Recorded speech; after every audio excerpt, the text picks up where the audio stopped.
Good evening, everyone. Thanks for coming. I am Aravind, co-founder of Togai.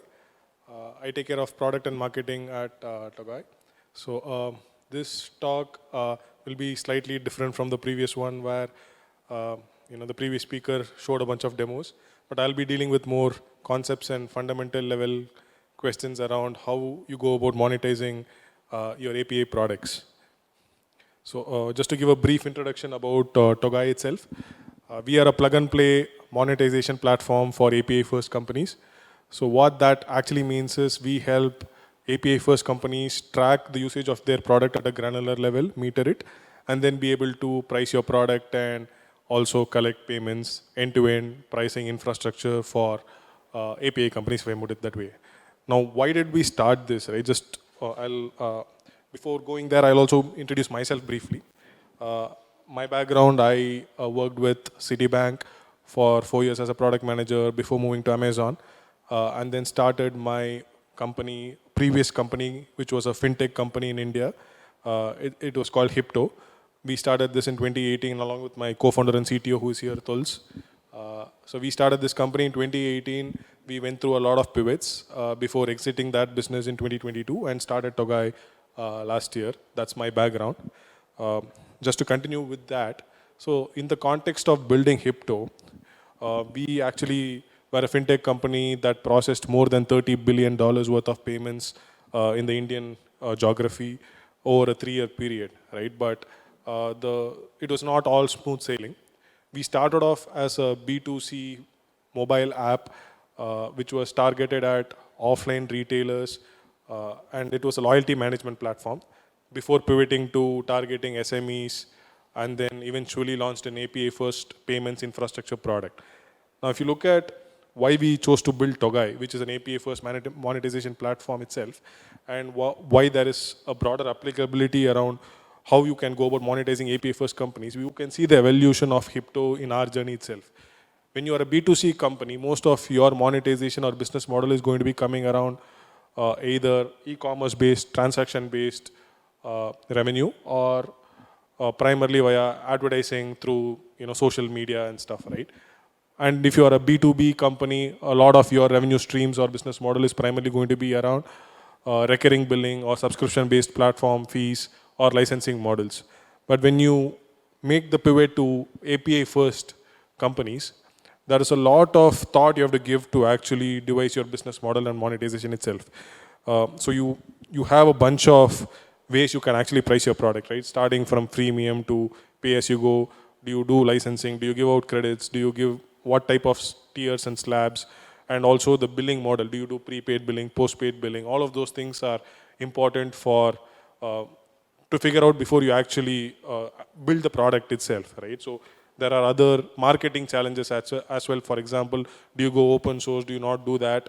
Do you target developers? Do you target CFOs? All of those questions need to be answered and thought through before you actually go ahead and build the product. And we think it's all so important to think of all of this, and that's kind of why I'll just talk about this in more depth in the coming slides as well, right? I briefly touched upon this, but to go into more depth about how monetization is different for, say, API first versus non-API first companies, there are three main reasons for that. Firstly, who makes the purchasing decision, right? So traditional SaaS companies are generally bought by department heads or CFOs or senior management level folks, right? While API first companies are primarily bought by the engineering team, right? It's going to be the end developer who's going to be using the product, who's going to be making the purchase decision as well. So it's important to be aware of that mindset shift when you are building an API first product. Second, who is going to be using the API product, right? In a company like, say an Asana or a Jira or a Slack or Notion, for example, which is broadly applicable, and multiple functions and roles within an organization is going to be using those SaaS products. But an API first product similarly is going to be primarily used by the engineers themselves, right? So again, from a product management standpoint, it's very important to understand this difference in the way you monetize your product as well. And the third is the use case, right? Like most of SaaS products primarily look at productivity enhancements to existing employees of an organization. So if you look at the pricing models, they also charge on a per seat or per user, per monthly active user based pricing, right? But an API, there is no productivity enhancement. It's primarily automation, right? And the code does all the work. So it automatically leads into certain pricing models that are more consumption based or pay as you go types. So I'm just going back to the previous thing that I mentioned. So if you're an API first company or building a new vertical in an organization that is not API first, but you want to expand into it, it is very much imperative that you think upfront about all of your business models and monetization strategies, right? Like, it's not just a scientific thing that you look at 5 different things and make a decision. A lot of the monetization is more judgment, and it is as much an art and as much as it is a science, right? So, and from a strategy perspective, monetization is not the input itself, right? It's the output. What is the input for figuring out your monetization? It's primarily the product strategy, right? So just we'll briefly touch upon what an API product strategy is in the coming slides. So if you look at, going back to some of the earlier talks that happened today, I think someone mentioned, a speaker mentioned that for an API management system, you need an API product manager that connects, your API creator and API consumer. And I think that is something that we can refer here as well. Right, so what does an API product strategy actually entail? So if you look at, it's broadly 3 categories, right? Starting point would be an external facing thing, which is what does the market need? So who is your target market? Who are you targeting? Whether it's early stage companies, whether it's mid-market, whether it's software companies or non-software companies who have an IT vendor, whether it's enterprise, all of those things need to be thought out well in advance. Then the next question is, who is your ICP, right? So what is an ICP? It's nothing but the end user of your product, right? The ideal customer profile. And if you look at an API product, you need to differentiate between who is the buyer of your product, who is the user of your product, and who is going to actually gain the benefit from your product. Now, the 3 differences are basically, the buyer is going to be basically coming up with the budget for your product. The user is going to be actually using the product and integrating with it, and that's 99% of the cases an engineer. And the third is, who is going to be actually getting the benefit out of it, right? Like if you have built a product like Segment, for example, right? Segment is a CDP, a customer data platform, right? And an engineer integrates with Segment, but the actual end benefit occurs to the marketing team, right? And you need to be able to convince a marketer to push their engineering team to integrate a Segment product with you, right? Similarly, say Stripe, right? It's most probably a business or a finance function that is gaining the most benefit. But they have to, so it's imperative that you have to sell to them and understand their needs as well, and not just talk to the engineers alone, right? And again, the pain points was something that I just gave you examples for, right? The second is more internal facing. So what is your business about? What are your goals of your business? How do you want to achieve those goals? How does your API product benefit your company? Whether you are trying to achieve monetization directly by charging per API hit or something, or it's more indirect, like you want to cross-sell some other product and using API as a means to do that. And the third is the key features and differentiators aspect, right? Like why this is very much important to be aware of is when you sell or talk to developers, it is important to be aware of the buy versus build chasm, right? Because most of the engineers that you speak to naturally put a high bar for themselves. And when you're building an API, it's imperative to be able to provide the value prop in such a way that the engineers trust you implicitly and know that you have built a product that is at least equal to or better than what it would take them to build it internally, like over say 3-4 months period, right? So, and you need to differentiate from that aspect because that's what will create a sustainable moat for you. Just giving out some examples of what this looks like in actual real life practice, right? Like if you look at the market, for example, take the payment gateway market. If you look at Stripe, they are primarily targeted at developers, right? So on day one, they basically put a tagline saying payment processing for developers. But if you look at companies like Adyen or PayPal, they don't target developers. They actually talk to the CFO. They talk about cost savings. They talk about budgets. They talk about return on investment, right? We just not talk to developers at all. Similarly, on the business goal side of things, if you look at AWS, it's a direct benefit for them, right? They try to monetize AWS directly. It's kind of inbuilt into the monetization itself. But if you look at Twilio, for example, Twilio is more about giving you a lot of free features and minimize the time to value and indirectly sell you other products that eventually either they monetize when you scale up or cross-sell other things to you. And on the third side, again, what are the key features? If you look at real life examples for it, like Salesforce. Now, Salesforce is a proper SaaS product, right? But they also have a API platform layer. And that is primarily used as for creating an ecosystem of complementary apps that Salesforce today does not support. So Salesforce is a legacy application that they also are aware of. So they provide these APIs to make it easy for others to provide these UX enhancements on top of Salesforce, and nobody then switches out of Salesforce, right? That's kind of how they lock in customers. Similarly, Slack, if you look at it, Slack's earlier goal was to have as many apps as possible so that it attracted developers, and it was also developer-facing apps. It attracted developers and created this self-contained ecosystem. And what are some of the challenges when it comes to building an API-first product strategy, right? There are, again, broadly 3 challenges, I would say. The first challenge is you need to always be innovating, right? When you are talking to developers and engineers, they are more often than not the early adopters for any new technology. And when you're targeting a user persona who is an early adopter, they're always on the lookout for new things. And because of that, your API also has to meet the needs of an evolving market. Otherwise, you are going to get lost and fall back compared to, say, competition. And secondly is what we call as an innovator's dilemma, right? This is more applicable to a larger organization than a smaller startup. If you're a larger organization or an enterprise company trying to implement an API-first strategy, you need to be very much aware that the customer profile, the user persona you're targeting is going to be very different than your traditional user persona. And you need to put self-contained teams that are capable of achieving the desired business objectives and results and not just treat it as an ancillary side project. And the third is actually a challenge that kind of causes friction with the first point that I mentioned about always being innovative, right? The third is actually when you also be too innovative and keep on changing your API again and again, that causes challenges because it could break your customer's code. And you need to be aware of your customer's user experience and ensure that you don't keep breaking their changes. They don't have to deploy new code changes again and again when you improve your APIs, right?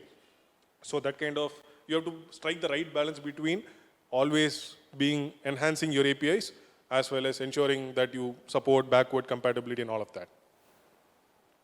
Now coming to the crux of the aspect, which is the monetization and the life cycle of monetization itself, right? So this goes through the user journey, how it would look like.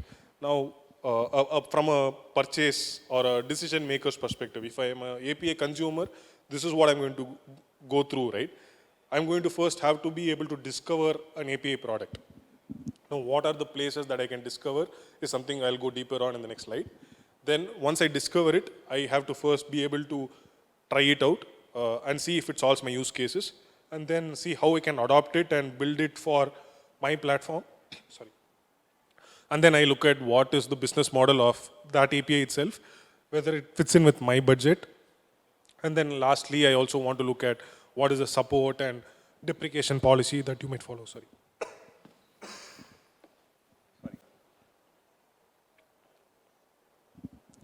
Yeah, so starting off with the discovery aspect, right? This is kind of where most of API products fail in our opinion, right? So it is not like as engineers, we always think we can build the product and people will come, but that's not going to happen. You have to put in the effort to ensure that your products are discoverable, and there are a bunch of strategies that you can follow to ensure that there are users of your product, right? Now, these are some of the common strategies that are used by all of the top API first companies. One is what we call as product-led growth. What that means is using the core functionality of the API itself as the primary lever to reach and acquire new customers. Now, in this strategy, what are the distribution channels that you can use?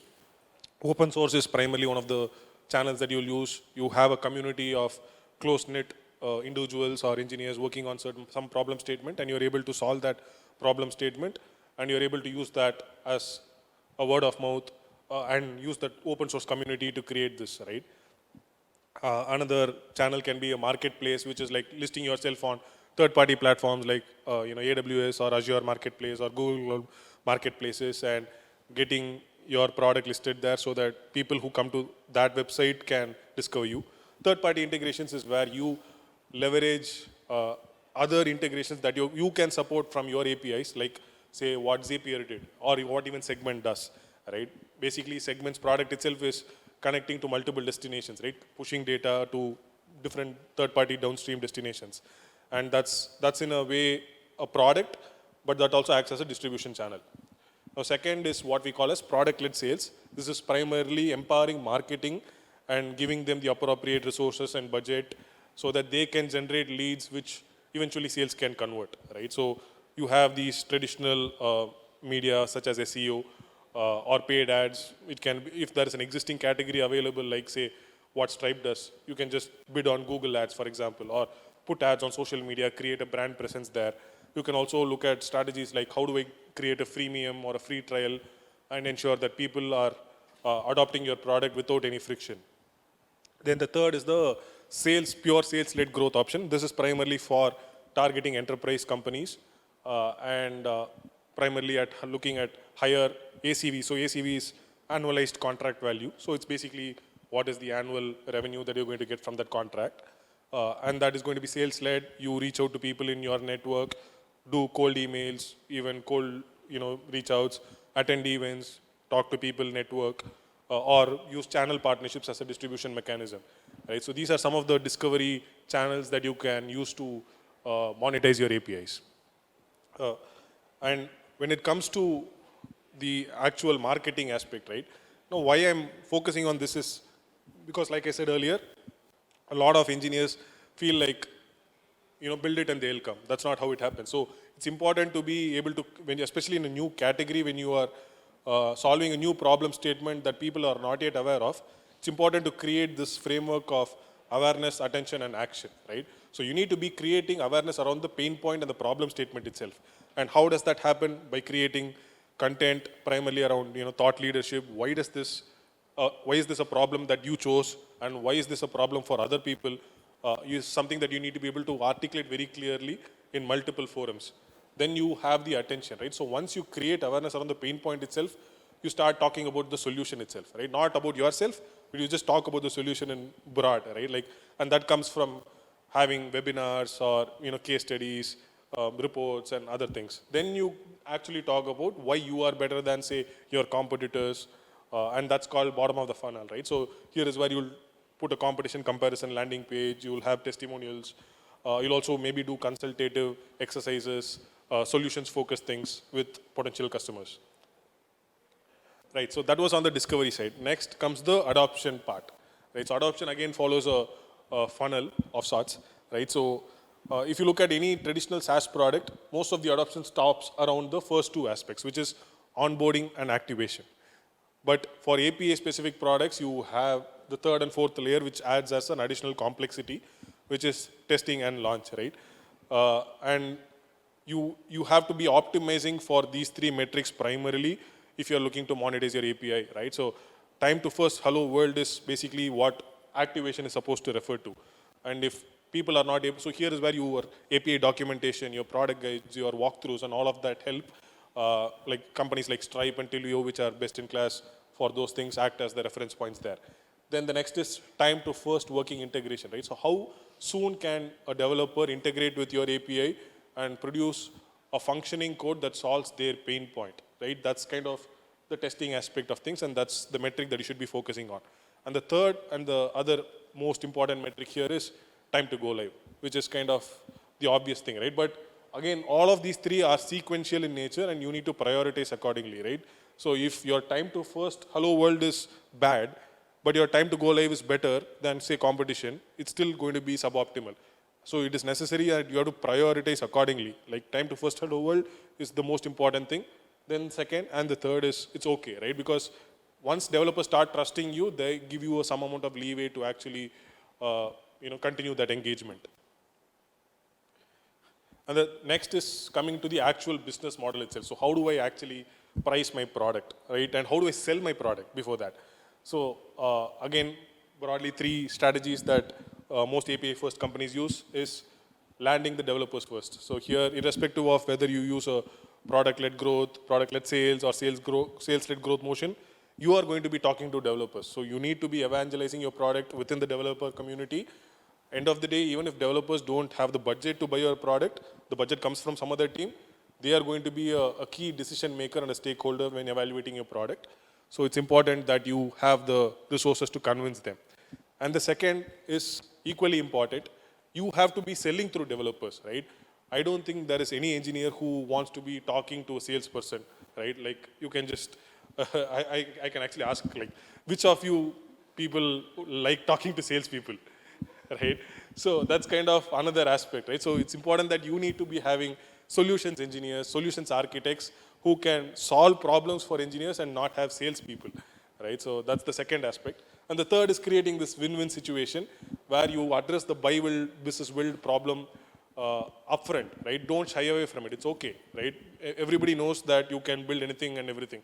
This is generally like, as a startup, I face this question with, venture capitalists. What if Google decides to build your product? What if Amazon decides to build your product?